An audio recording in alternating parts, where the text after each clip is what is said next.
Well, more bad news for Li-Cycle. The battery recycler posted $138 million in losses for their fourth quarter filing with the SEC. Business and development reporter Dan Gross went through that filing. And Dan, I understand it reflects the time after Li-Cycle paused construction on the Rochester hub.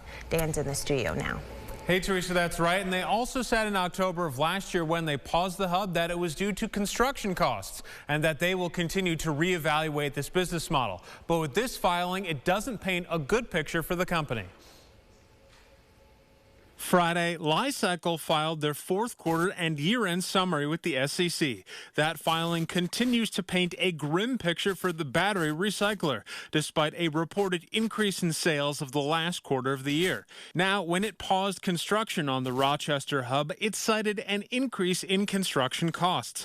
Li-Cycle acknowledged in the finding an, quote, inability to develop the Rochester hub as anticipated or at all. Ethan Wade is a financial expert with Brighton Securities and says despite that uptick in sales. My thoughts after that is that it may be too little, too late. While their sales ticked up, they finished the year north of $18 million for 2023 and posted a loss of almost $140 million. If we're speaking on an individual level, it's the equivalent of having monthly income of $100 and your bills are $750. Wade calls the $75 million that the Swiss resource company Glencore invested into Li-Cycle earlier this year a lifeline and says it could be a way for them to protect the $225 million they've already invested in the company.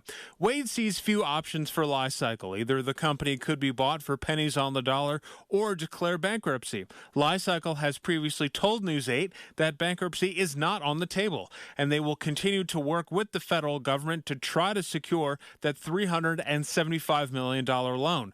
Li-Cycle in the filing said it, quote, expects to continue to have a net cash outflow from operations for the foreseeable future. Financial numbers are financial numbers, and math is math. Yeah. That cannot go on in perpetuity. That probably has a short life cycle.